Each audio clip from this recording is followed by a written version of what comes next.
岩の上に登っていきます。プリニティアプレイヤーエールです。今回は、壺おじさんの壺を作ってみようと思います。以前にも作りましたが、ギズボットさんの動画を見て、また作ってみたくなりました。今度は私が乗れるようにしようと思うので、うまくできたら、チャンネル登録してもらえると嬉しいです。それでは作っていきましょう。まず、壺のイカから作ります。原作通りぴょんぴょん跳ねるために、なるだけ軽くて高反発な材料にしたいので、こうやって生ゴムを薄く伸ばして、硫黄と融合してゴムにしたものを使いましょう。とりあえずそのまま乗ってみると、こんなに大きいゴムの板でも結構跳ねてくれますね。ちなみに、ゴムを地面に固定した後で乗ると、こんな感じで、ポンポン連続して低く跳ねるだけで、高くは飛んでくれません。では今度は、ゴムの板を小さく切って、その上でジャンプしてみましょう。すると、かなり高くジャンプしました。多分、ジャンプの勢いで、下に打ち付けられたゴムの板が、地面に跳ね返って、私に当たって弾き飛ばしてるからだと思います。私のジャンプの勢いと、反射して衝突したゴムの勢いがプラスされて、大ジャンプするというわけですね。では今度は、ゴムの板を細かく刻んで、こんな感じで、貼り寄せたものを使うとどうでしょうか。おっと、地面に落とすと、謎のバウンドを始めました。ぴょんぴょん跳ねまくって、止まる気配がありません。そのまましばらく様子を見ていると、やっと海に落ちて止まりました。そして、この板に乗ろうとすると、横に飛んで逃げてしまいます。それでもなんとか、中心を狙って飛び降りてジャンプすると、すごいジャンプです。普通のゴムの板の時より高く飛んでますね。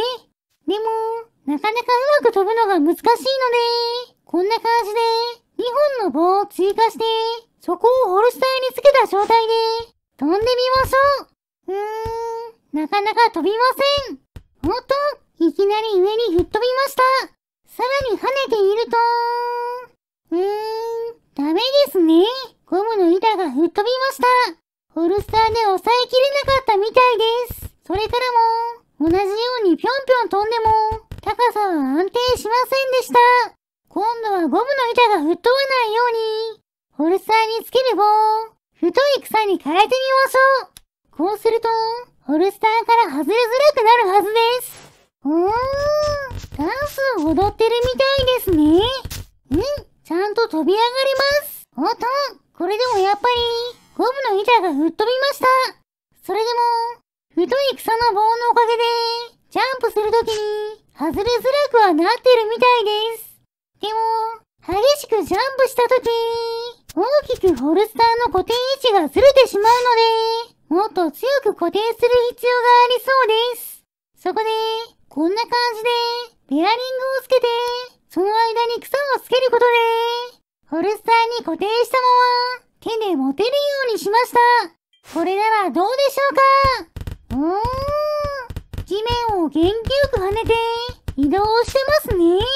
でも、手で持っているせいで、ゴムの板が跳ねる強さが抑えられているのか、高くジャンプすることはできませんでした。それにベアリングが接触して壊れてしまいます。総合的に考えると、太い草だけつけた方が良さそうですね。床の素材はこれで OK として、次は壺の本体部分を作っていきましょう。なるだけ軽くするために、薄い草を使います。そのままの色だと、壺おじさんの壺っぽくないので、こうやって壊して黒に着色します。水につければ火が消えるので、好みの黒さにしていきましょう。あまり大きい草だと、浮力が強すぎて、水の中につけることができないので、少しずつ焦がすのがコツですね。よし、これくらい黒ければ、それっぽく見えますね。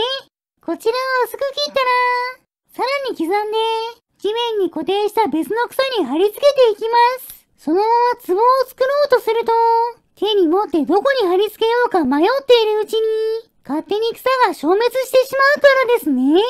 一度別のものに貼り付けておけば、位置を決めてから貼り付けることができるので、草が消える前に素早く貼り付けられます。この作業を繰り返して、壺っぽく飾り付けていきましょう。なるだけ隙間なく、黒くて薄い草を貼り付けまくっていけば、よし、壺おじさんの壺の完成です。早速中に入ってみましょう。壺の中の草の棒をホルスターにくっつけると、いい感じに細かく地面を跳ねています。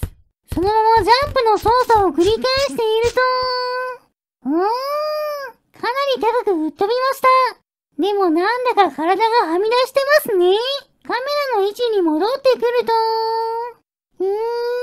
壺が頭にはまっています。ゴムの板に草の棒をつけただけの時でも、ホルスターの固定位置がずれていたので、草で飾り付けて壺にしたところで、ずれるのは変わらないみたいです。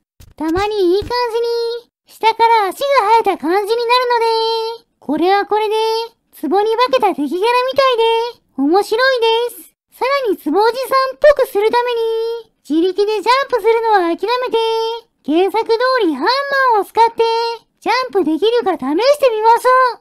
ハンマーも軽くするために、岩草で、先端は薄いゴムで作りました。これならかなり軽いので、原作通り移動できるんじゃないでしょうか。早速壺に乗り込んで、試してみましょう。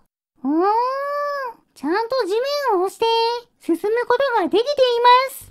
原作と違って、動きはかなり遅いですが、ハンマーを使って移動する姿は、それっぽく再現できたんじゃないでしょうか。おっと、ハンマーが折れました。草はさすがに弱いですね。もちろん、ジャンプの操作をすることで、こんな感じで飛び跳ねることもできます。途中でハンマーが壊れてしまってますね。では次は、岩を登れるか、試してみましょう。岩の横に近づいて、ハンマーを引っ掛けたら、上から下に押し付けると、岩の上に登っていきます。着地の時にハンマーは壊れましたが、原作の再現は成功ですね。今度は木の葉っぱに乗ってみましょう。そのまま飛び乗ろうとしましたが、高すぎるので、こうやって葉っぱを外して、ハンマーで地面に落としたら、さっきと同じように、ハンマーで登ってあげましょう。よし、今度はハンマーを壊すことなく、着地することができました。でも、さすがにこれ以上上に登るのは、難しいみたいです。せっかくなので、ちょっと強引な手段で、さらに大ジャンプさせてみます。こんな感じで、壺の上に二重反転プロペラをつけて、プロペラの推進力で上昇するようにしました。早速燃料をつけたら、二重反転プロペラの固定を開放して、壺に乗ってみましょう。まずはホルスターに固定しない状態で試してみます。地面から切り離すと、一瞬でハンマーは壊れましたが、ちゃんと浮かび上がっています。これなら、原作の壺おじさんより高性能ですね。でも、壺がぐらぐら動いて、墜落してしまいました。今度は壺をホルスターに固定した状態で、試してみましょう。手で固定を解除すると、ホルスターが外れてしまうので、ハンマーで殴って解除します。こっちの方がバランスよく飛びますね。でも、飛ぶ方向が風任せで制御できないので、ハンマーを壺に押し付けて、方向を斜め向きにしようとすると、おっと、壺の一部が壊れて、プロペラの付け根が離れて暴れています。上下にガクガク動いて、放り出されてしまいました。コントロールするのは無理みたいですね。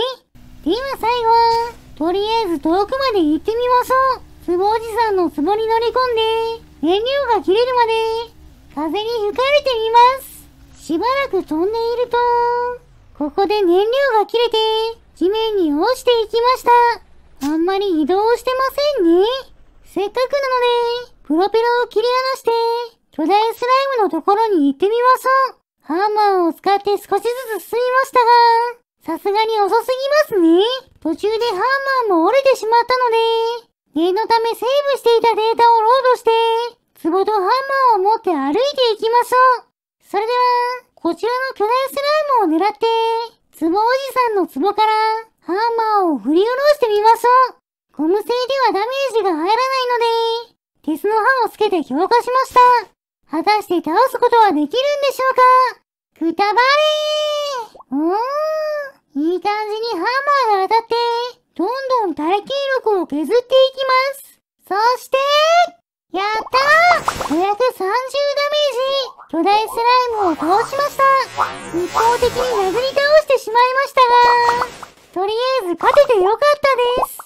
それでは、この勝利を祝して、スライムを燃やしてしまいましょう。燃えるものを集めてきて、火をつけます。いい感じに燃えていますね。よし、スライムも美味しそうに焼けたので、食べてしまいましょう。もちろん、今回頑張ってくれた、つぼおじさんのつぼさんにも、お裾分けしてあげます。はい、どうぞ。今回の動画はここまでです。面白かったと思ったら、チャンネル登録、高評価をしていただけると嬉しいです。リクエストなど、コメントもお待ちしていますね。それでは皆さん、またね。